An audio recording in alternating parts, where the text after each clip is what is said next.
When growth stalls, most leaders reach for surface fixes like new campaigns, a sharper sales deck, even new hires. But the real issues are often deeper, such as misaligned systems, broken handoffs, or unreliable data. That's why we built the Growth Readiness Score. In just 5 minutes, you'll get a clear score across 4 critical areas of your revenue operations and see how you stack up against your peers with benchmark data. Tap the link in the show notes to get started. It's quick, insightful, and often reveals issues leaders don't expect. I think about growth at all costs. You can sell your way to 100 units, to 200 units, to 300 units through optimism and great sales process. What you can't as easily sell your way past is, are your franchisees profitable? Does your business model work? Does it work at scale? You're listening to RevOps Champions, a podcast created for B2B leaders to help you align your people, streamline your processes, trust your data, and leverage technology in order to grow your business.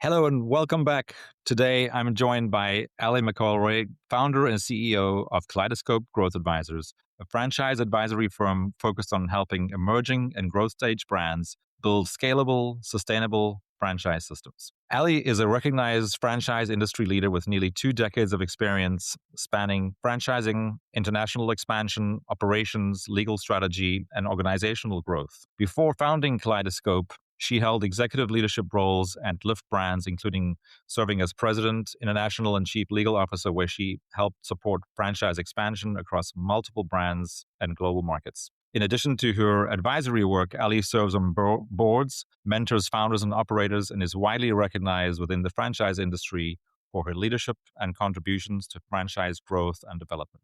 She's a certified franchise executive, CFE, and has been recognized among Global Franchise Magazine's 100 Influential Women in Franchising. Ali, welcome to the RevOps Champions podcast. Thank you, Brendan. Thanks so much for having me. It's my pleasure. And it was so weird when we were first connected to find out that we're practically neighbors. We live like a couple of 100 yards apart, which is kind of nuts, right? It is pretty nuts. I always talk about franchising as such a small community, even globally, but I think this might be when we talk about franchise. Yes. Yeah, yes. Exactly. Really funny. Well, good to see you. So, Ali, you've helped franchise brands scale across international markets. What separates companies that scale sustainably from those that struggle as complexity increases? Well, that's such a good question. And I wish there was one magic solution we could give to everybody. All? But I think there are some common lessons and threads that you can see when you look at what does it take to build that strong, sustainable franchise system. And I think it starts with a few, those few common concepts. That one being just really a commitment to understanding not just your goal, but your purpose in being a franchisor and in the brand's purpose and the brand's mission and vision and values, and building a culture of the organization around that greater purpose. I think that's one really important foundational concept. A second foundational concept that I've experienced in looking at both the ability to scale and the sustainability then of what you've built is really focusing on franchisee unit level economics. And it's such an easy soundbite to say. We all know the answer, but what truly separates the exceptional are those who really embrace that idea in the day-to-day operating and dive into that on a really deep level. And I think the third piece is when you're looking at growing a franchise system, and especially starting in franchising or in the early days and emerging, whether that's starting your franchising at all or bringing to a new country or a new market, is really taking the time to lay the foundation and do your homework in advance. And that idea of a little bit of let's go slow to go fast. Growth and building foundation aren't necessarily opposite concepts, although sometimes they can feel like it, but really taking the time to set a strong foundation that you can then grow from. And try and avoid that challenge where if you have some challenges in your business, they're exponential at scale. Scale doesn't solve the problems, in my experience. Absolutely. Yeah. I mean, that is very congruent with what we typically hear and talk about from people who've seen both successful scale in franchising and those who've seen the brands that sort of stall out, whether it's before they even get to 10 units or when they get to 30 units. I've had a few people sort of talk about the sort of this death zone between 30 and 40 units that so many brands get to, and they don't understand why they cannot get past that stage. And I think, to your point, a lot of it probably comes down to something related to, you started talking about culture being so important. And I think what culture is so closely linked to is leadership, right?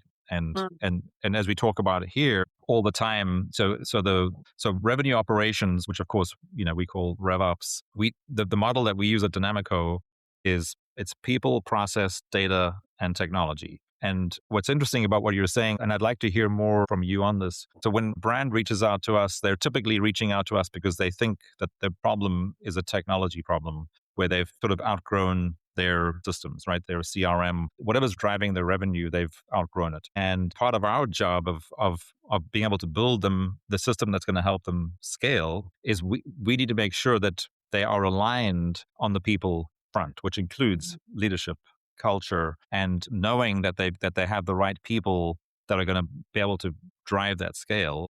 And then, of course, knowing that their processes need to evolve as they go from 10 units to 30 units to 100 units to 300 units, et cetera. We call it the rule of threes and tens. And it's, so you talk about unit level economics, which is part of the data component.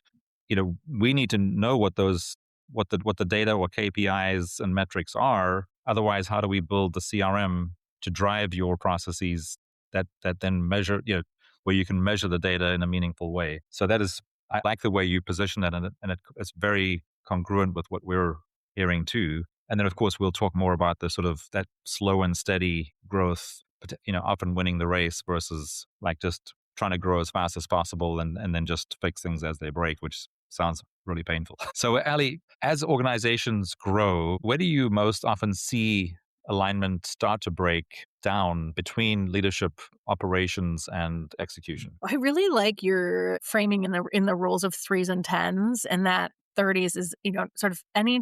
I think growth often comes in peaks and valleys, and in peaks and plateaus and points of inflection. Hmm. And when you're growing really fast, that's one of the amazing things about franchising is as you're bringing more people into the network, you have this opportunity to scale a brand really fast in a way that where scale is different than growth. It's exponential.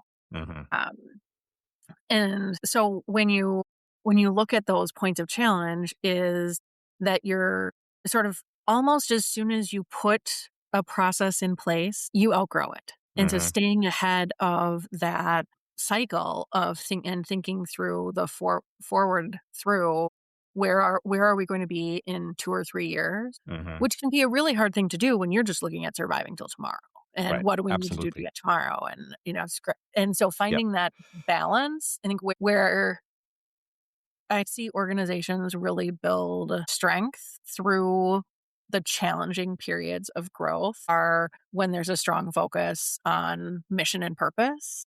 And Mhm. because we all know where we're going and where we're heading, when you have a mission and purpose that you can communicate and rally around, and that Mhm. gives you the framework and the guideposts, so that if you know what your mission is and you can identify some strategies that you're going to get there, you can use those as foundational concepts to build alignment Right.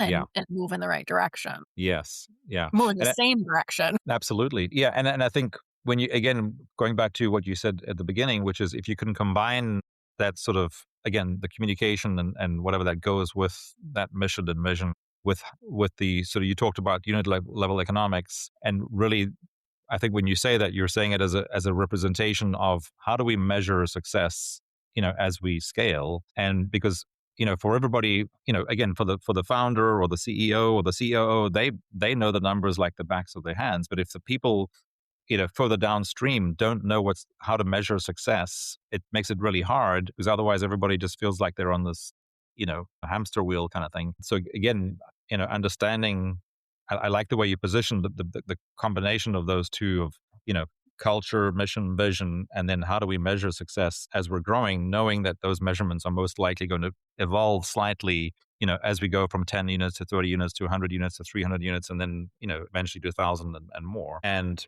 which then brings us to sort of your third thing of like, well, how do you balance growth with stability? So as your processes are breaking at each of these different stages, knowing as a leadership team that those things need to be fixed, and what the things are that are going to break, of course, gives you an unfair advantage of knowing that we know that this is going to break. So we have to just be aware that as soon as we get to that point, it's most likely going to break and we're going to need to replace it or update it or whatever the case may be. So I really like the sort of the way you've grounded that as being those are, ultimately those are the core things that you have to keep doing no matter where you are in your sort of growth or scale phase. So I think one of the challenging things in there is that there's a little bit more art to it than science. When you've been in franchising and you've had the opportunity to experience growth and you see how different brands do things, there are patterns that emerge and learnings that you can pull forward that can mhm, be really helpful. But yeah. there is some art to it in art. And it's not pure science. If it was pure science, Oh, we'd all have a formula and our crystal balls would all be perfect. And every franchise that ever launched would be, on the franchise 500 lists and winning all the awards and crossing that magic 100 unit threshold and royalty self-sustainability. So there is an exactly. art. It's not perfectly science, but there are also some frameworks that help you guide that art a little bit to the science. And so that's where, when you're looking at breaking your process and going through, if you wait for everything to be perfect or to have everything that you want, you're not going to grow either. So hmm finding that right balance of how do we put the foundations in place that we know what are the most important for things for us to get right hmm and to really stick and be committed to? And what are hmm the things that we can evolve and fix and bring? And so there's, in my opinion and in my experience, it's a little bit of both. And if you're too rigid, you'll never hmm reach the full opportunity that you have in front of you. But Yeah. if you run too fast, you can stall because you get stuck in the problems. And so Right. taking Yes. the magic is somewhere in the middle there. Absolutely. So, and then Ali, as you think about, so one of the things that we also hear a lot is, so essentially what you're talking about is when you're combining art and science and culture and unit level economics, etc. You're touching on something else, which is mindset, right? So, like, what do you see are the mindsets of founders of emerging brands that eventually do get past that magic, sort of 100 unit mark? Like, what is the mindset that they have that the ones that don't, what is the difference? What is their mindset? Such a good question. Love to bottle the mindset of some of these really successful entrepreneurs. I think, there's a lot of conversation around a growth mindset and hmm not necessarily a universal definition, but I think that's a really good starting point to say, we have Yeah. a growth mindset. We're willing to take a step forward and to really say, and to take some of those risks where even if it's not perfect, hmm you have a vision, you have a plan, and you believe in what you're doing and you're going forward. I think that's hmm a big piece. I think a really important part of growth mindset is just curiosity and learning and being open to, especially in franchising, it's a very open community. I learned a lot of what I allowed me to be successful to this point from talking hmm to other people in the industry. And so hmm if you have that opportunity and the piece of growth mindset where you're curious and you want to learn, but you're also really dedicated to what you're doing, I think those are two really key mindset pieces, and mm, a real focus on tying it all back to the mission and the values of your organization. right. And Yeah. in Love that. particular, when you're starting to build a brand and, in franchising, we're building brands and we're building communities. And so that shared mindset of who are you going to invite into your brand, into the future of this thing that you've built?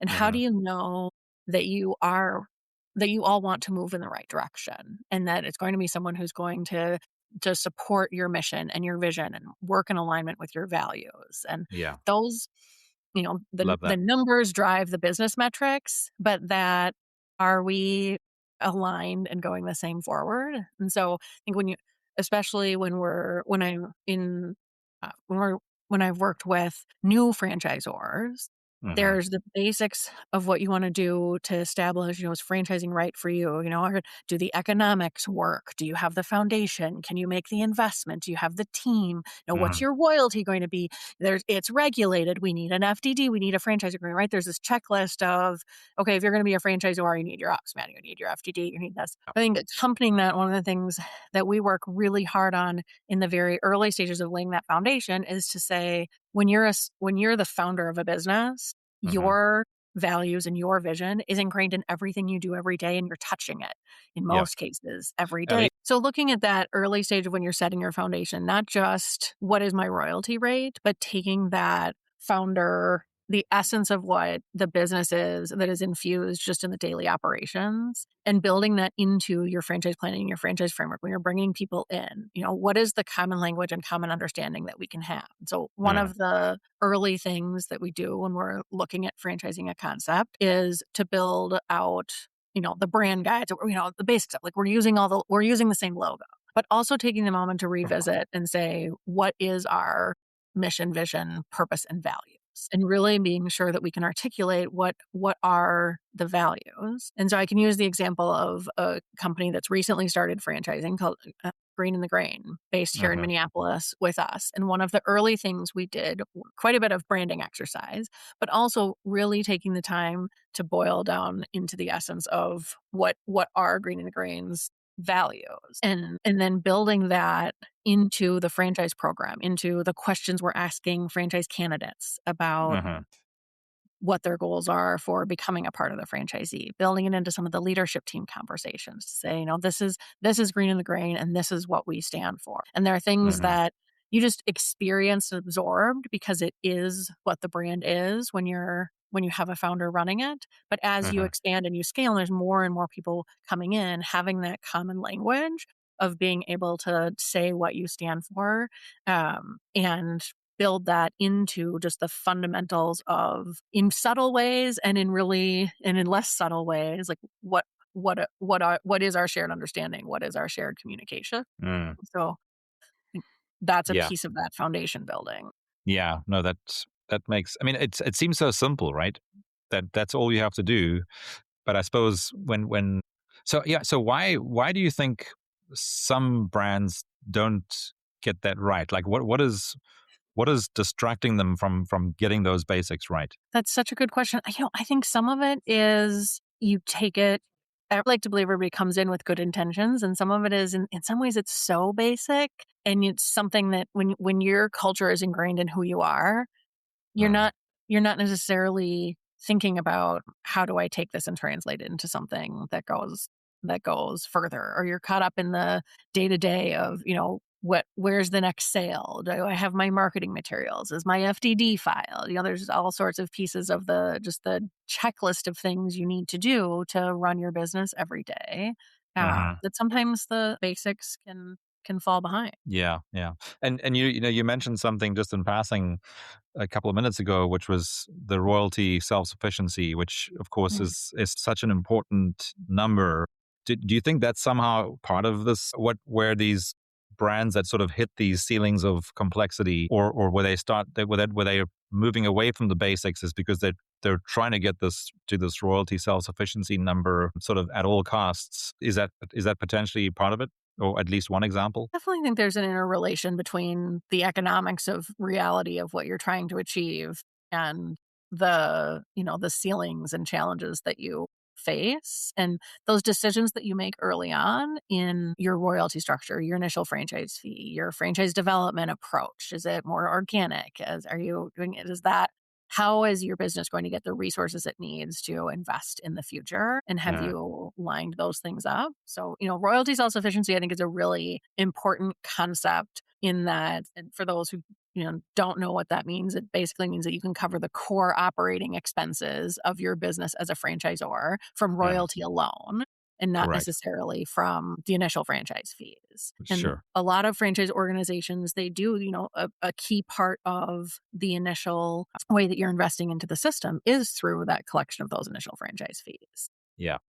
that can be a lot harder if you are taking a broker strategy or where a lot of that initial franchise fee cash flow doesn't come back into the business. So that can put finance. So that franchise strategy that you take at the outset, I'm not sure if you're a new founder and you're new franchising that you always know that those decisions are intentional in Mm. what the outcomes way. 'Cause there's an element of you don't know until you get into it. Right. I think Yeah. that balance of where do you hit your tipping point is going to be different for every concept. So Mm. Yeah. that's Yeah. Again, it's, we're yeah. I mean, clearly we understand that it's not easy, right? Even though there are certain things are simple. I think sort of part of what you're saying is like, life gets in the way, and it's hard to keep up with all the moving parts, and which is why getting the right advice from people who've seen success before is often one of the things I've heard so much from franchise brands that have been successful. They'll often share with us that the reason for that is because they really sought advice and they took that advice early on, and that helped them to sort of break through that 100-unit mark so much more successfully. And of course, knowing that, again, that things are going to break. Once they get past 100, things are going to break again at least once or twice before they get to 300. So, Ali, just sort of coming back to your sort of, I guess, experience, you've worked across legal, operational, and sort of growth leadership roles. How has that shaped the way you think about scaling organizations? it's played a lot in shaping the scaling question. I think one of the things that has been really, in retrospect, helpful to me in building Kaleidoscope today and in building where I am today is that because my introduction to franchising was from a legal perspective, I got to Hmm. see in the background not only work with brands in every different stage of development, from setting up their first FDD to selling their first franchise to, scaled global operations and looking at Hmm. international expansion. And so seeing all of those different stages of development, and also, people usually bring their lawyers some of the harder questions. If they're easy, you solve them in house. And so I think my Hmm. introduction to franchising in the way that breadth across sectors, the breadth across maturity of systems, and in just tackling some of the hard questions over and over again, that emerges in different patterns. And that was something that I was able to then take and move as I moved into business roles and really driving development and then driving, overall international operations, and now working with founders on setting their strategy and putting those pieces in place to go. Is that when you've experienced a little bit what some of the challenges are, I think it gives the opportunity to look and say, like, look, this really matters early on. Hmm. This other thing, like, it matters, but you can fix it. You can deal with it later. You're not at the phase yet where this is the critical thing. But these are the things that if we don't get them right the first time and we're not focused on them, you can Hmm. recover from most things. But there are some things like which franchisees you bring into your business from the start, how you Hmm. set up your economics for your own success as a franchisor, for your franchisees' success, how you think about your supply chain. Like, there are some fundamental decisions early on that Hmm. have a little bit of an outsized influence on whether you will be able to recover and move past some of those challenge points. And so those, I think that's where just having this really broad mix of experience in really different roles has let me see a lot of things that happen, and you can take some of those puzzle pieces and those patterns and then discern and say, look, we're not at the phase yet where we need to worry about this. Yes, it's great advice. There's so much great advice out there. That's great advice, but we need to solve problems 1, 2, and 3, and we need to focus on opportunities 1, 2, and 3 Hmm. before we get to that next thing. Yeah. So, Ali, I know we've already touched on this multiple times already, but maybe just to ask the question more specifically to see if there's anything else that you might think of. So what we're talking about here is a lot of brands focus heavily on expansion, right? Mhm. So how should leaders balance growth with operational discipline and governance? Such a good question. I think I'm hesitating a little bit because I want to say something that's probably just a little too strong and maybe a little controversial. That's and But that. I'm gonna go ahead. And I think it comes back to that question of unit economics. And so when I think about growth at all costs, you can sell your way to 100 units, to 200 units, to 300 units through optimism and great sales process. And what you can't as easily sell your way past is, are your franchisees profitable? Does your business model work? Does it work at scale? Mhm. And so when you're looking at that balance, again, that fundamentally do your unit level economics work? And if your unit level economics are in a great place, then you have all of the options ahead of you on what that looks like and how fast you grow and what you put in there. And, the sky's the limit and run for Mhm. it. Mhm.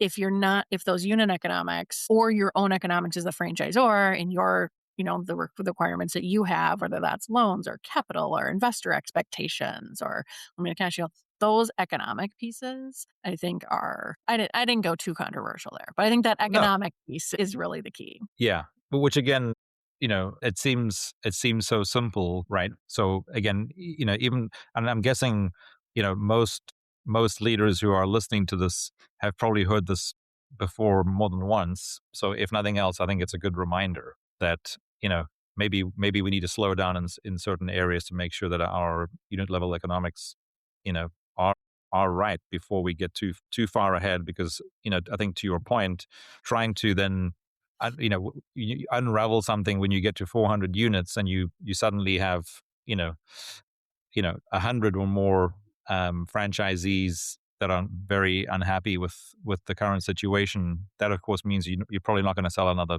unit until that changes, and it's a lot more difficult at that scale than it is to do that when you're at 20 or 30 units. Yeah, definitely.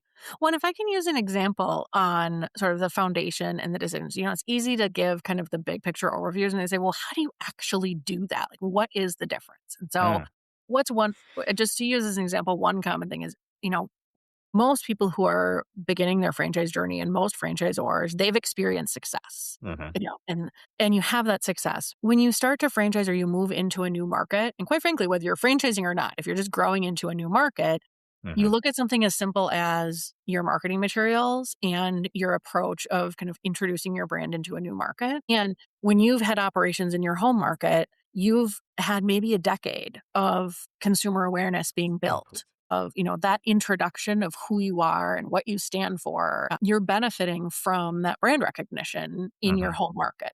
So when you Yep. pick that up, and we see this a lot in international, but it applies in domestic, Mhm. and just anytime you're going into a new market, is that you'll use those marketing materials. You say, oh, well, we have our new campaign for the summer. And so we're just going to send it to all our locations without necessarily thinking through the nuance of, well, over in our new market here, nobody knows who we are yet. And Mhm. so if we've started, if the learning curve of who we are and what we are, like maybe you overcome that, but Mhm. also to say, okay, well, what do we, when we were first back in the day introducing who we were to the marketplace, how did we educate customers and consumers about, assuming it's a consumer business, about who we are and what we do and how we're different? Mm. And so there's a little bit of that nuance in, localization, but also just in introducing yourself, that if you're just using the exact same strategy and the exact same marketing materials, yes, they're successful in your core business.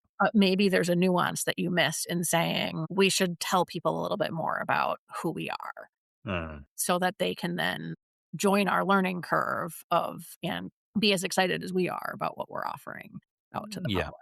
So, Yeah, which of course is again, it's as you, I mean, I think you um very well said that this happens in all kinds of businesses, but it's because it's a human thing, right? When you've been doing something for 10 years and you finally moved on to something that's a little more successful, it's hard to then go back to what you did in year 1 and 2 when you go to a new market. But that's what you need to do because people don't yet know or trust you as a brand. So and yeah, And makes a lot of another, like, sense. more specific, I spent a lot of my career in fitness and some of that in global. And so as US consumers, we went to gym, we had the presidential challenge. We know what a pull-up is. We know what a sit-up is. We're involved in sports, like that, like a basic core education. American consumers are they're that's just part of the daily life.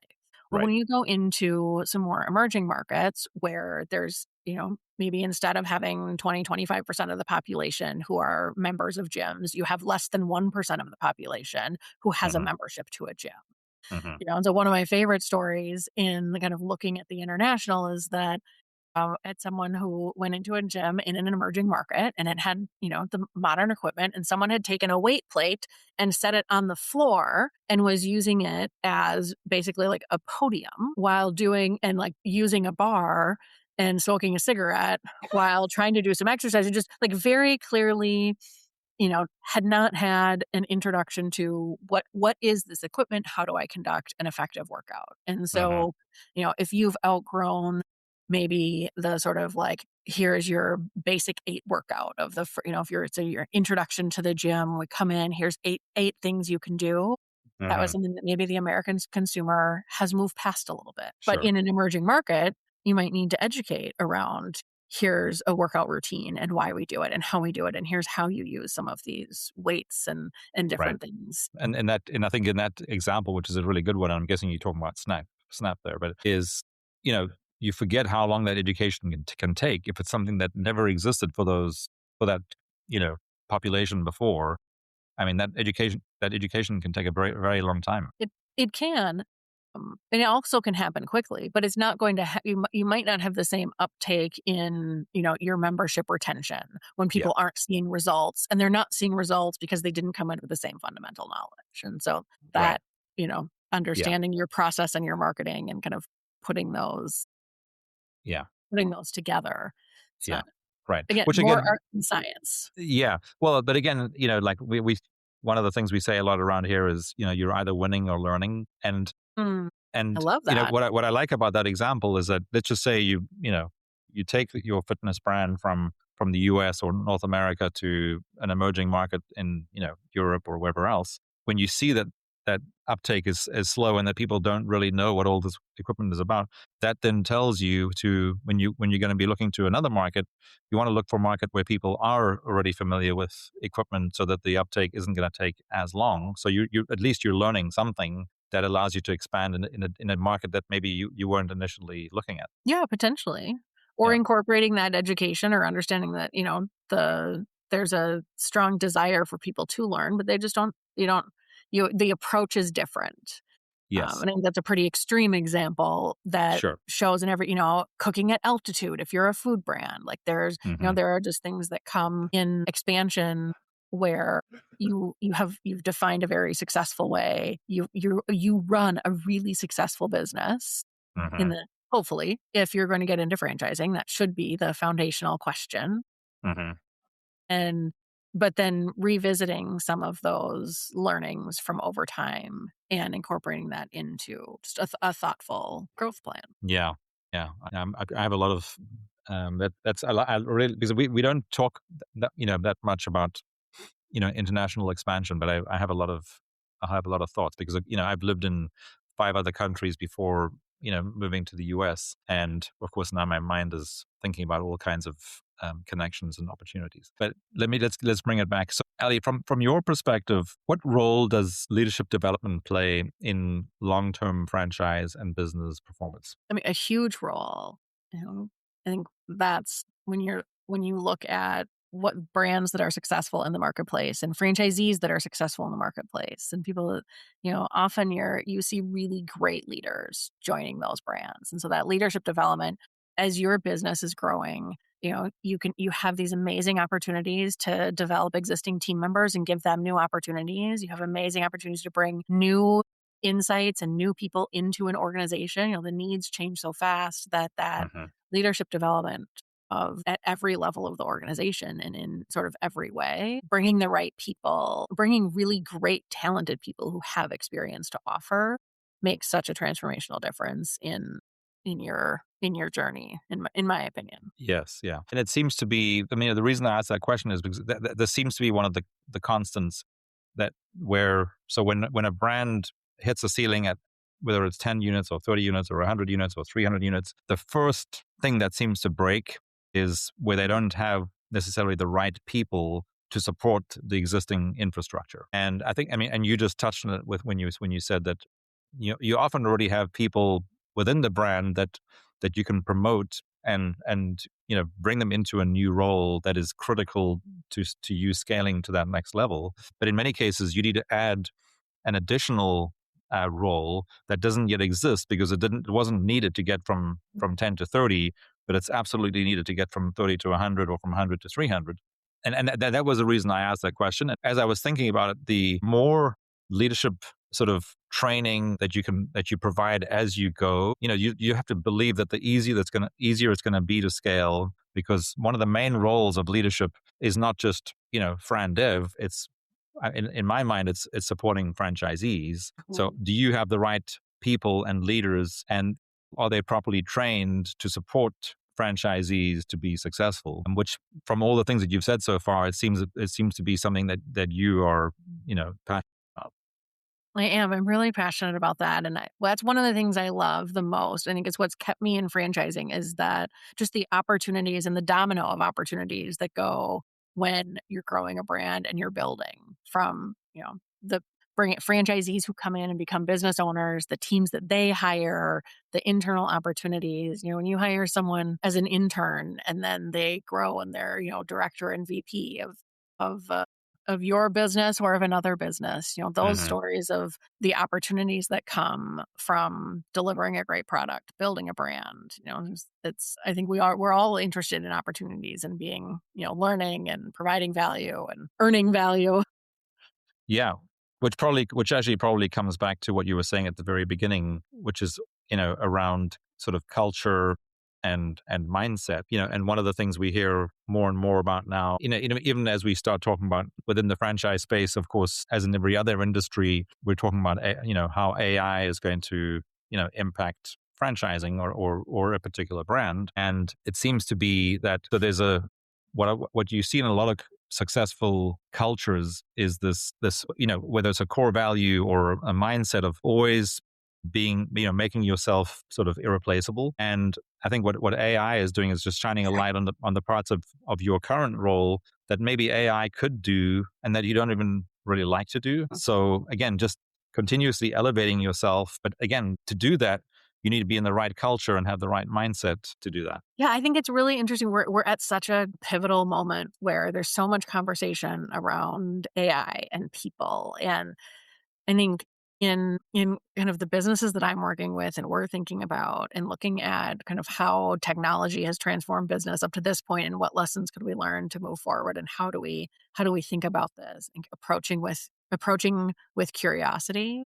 Hmm. I think as there are in my view, I think if you're a growing and an emerging franchisor, you're at a great moment to really think about how your approach to AI will impact your organization, and that could be positive or negative. I think Hmm. so many franchise organizations are customer facing the word that, they're just very human centric, especially when you're Sure. looking at service things. Like the Hmm. human element doesn't have to be lost, but how do we think about where we bring, whether it's AI or other technology, to let people do what people do best, Hmm. and take off the plate. And so thinking about AI and technology as a support for the people that are already in the business, I think is a really fun and interesting way. And I think there are plenty of opportunities there. And when you're with a growing business, the fun thing is that you're always looking to, there's always more you can do. And so if you can find ways to be more efficient or deliver something but really do that in a way where you are preserving that, the customer service, the human element, Yes. that finding that right balance and keeping that focus on how do we enable the people within our organization to do what they do best even better. Yeah. There are a lot of experts right now talking about the fact that that's really who we are at our core. That what we're good at as Mm. humans is very different to how we've been educated for the last 200 years. Primarily around sort of the industrial revolution. We've been trained at school and then in our jobs to be machines, right? To do the same thing Mhm. over and over again, which is essentially like a machine. But now we've realized that the machines can actually do so many of those things better than we can. So Mm. what can we do as humans to do the things that only humans can do? But anyway, that's a different conversation for a different day. But again, if that's helpful to anyone as they're thinking about, well, just delegate the things that are really better done by a machine, which is, even though that's what we've been trained through our society for a long, long time to sort of how to behave, that's really not where the opportunity is going forward, because the machines and the automation and the AI are probably going to do those things better than we can. Yeah, there's definitely something there. But I think it also goes with the technology adoption. There are, we've been adopting technology now for several decades and Hmm. all of human history in many ways.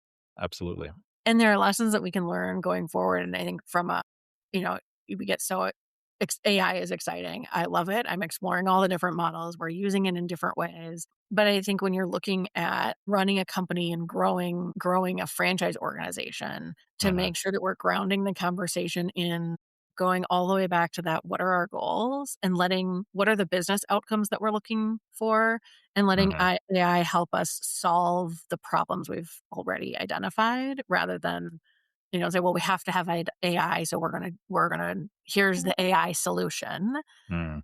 If it's not Absolutely. grounded in the problem that you're solving, then I think it's not gonna Absolutely. serve you well. That's really good advice. So, Ellie, as we start wrapping up here, so let's maybe talk for about systems for a second. So, how do you help? Essentially, at Kaleidoscope, your role now is around advising brands as they scale. Correct. So how do you help growing brands create systems at scale without losing the agility, culture, and decision making speed? It's really that is the magic and the core of why I founded Kaleidoscope, and what I love to do every day is that, as we talked about before, there's some science, but there's also some art. And so what we've developed at Kaleidoscope are a couple pathways to work as a strategic advisor with brands, where it's really diving in to really understand, we know franchising. We know some of the patterns, and we're always learning. There's always something new you can take. When we know franchising, when we dive in and really understand and work with deeply in a long-term partnership with a brand, it's combining those two